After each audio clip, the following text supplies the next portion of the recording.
Magandang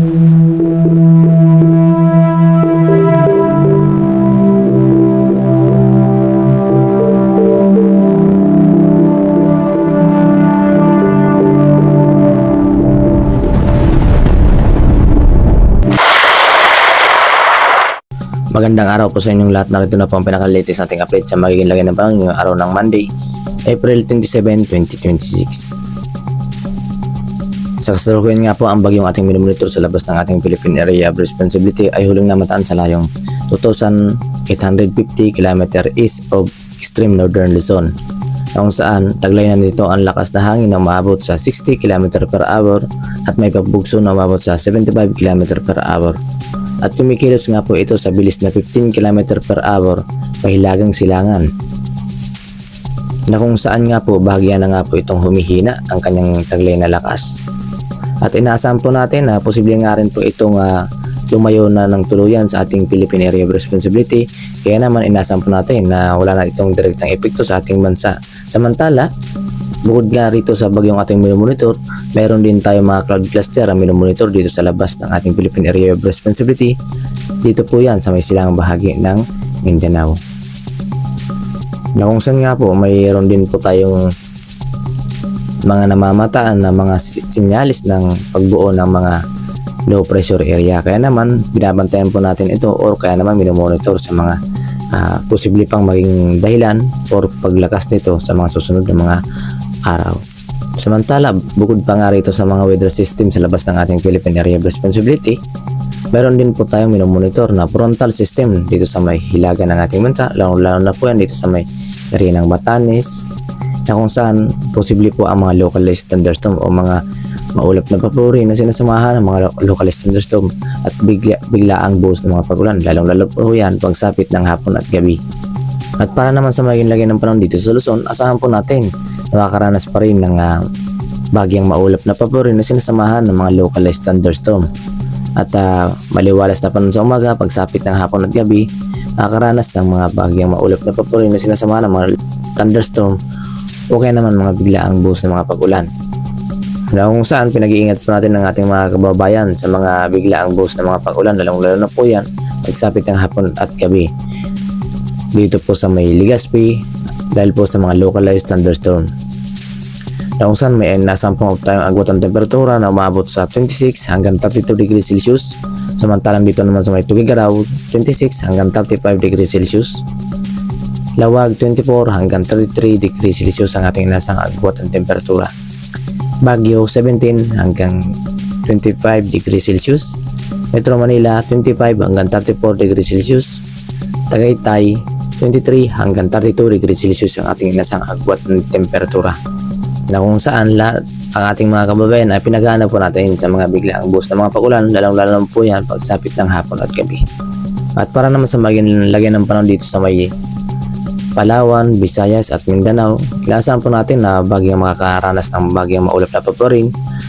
Ang area ng Puerto Princesa, Calayan Islands ay inaasahan po natin na bagyang makakaranas ng maliwalas na panahon at sinasamahan ng maulap na papurin na may mga localized thunderstorm.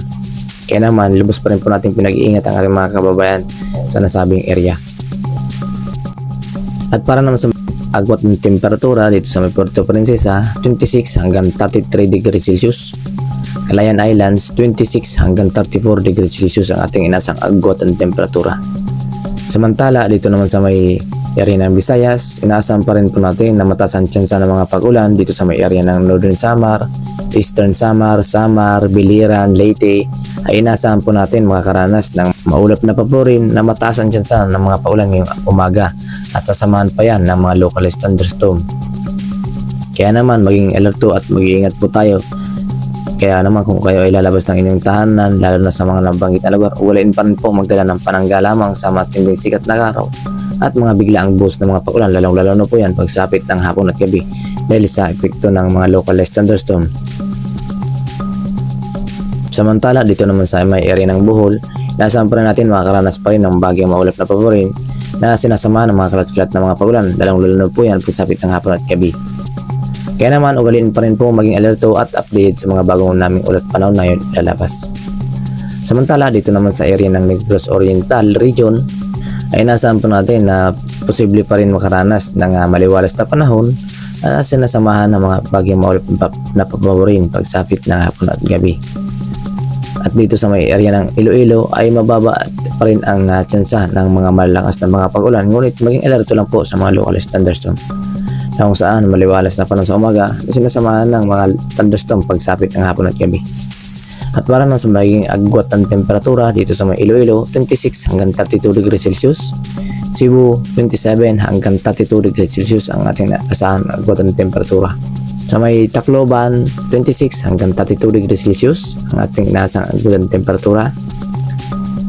At para naman sa magiging lagay ng panahon dito sa may Mindanao, na kung saan inasahan po natin na mataas pa rin ang tsansa ng mga pag-ulan dito sa may area ng Dinagat Islands, Surigao del Norte, kabilang ang area ng Surigao del Sur, Agusan del Sur dahil sa epekto pa rin ng mga cloud cluster na siyang kapag natapat sa inyong lugar, asahan po ang mga pag-ulan na tumatagal po yan sa 1 hanggang 2 oras kapag fully developed ang mga localized thunderstorm. Kaya naman ugaliin pa rin po magdala ng mga panangga lamang sa mga biglaang buhos ng mga pag-ulan, kaya naman sa matinding sikat ng araw.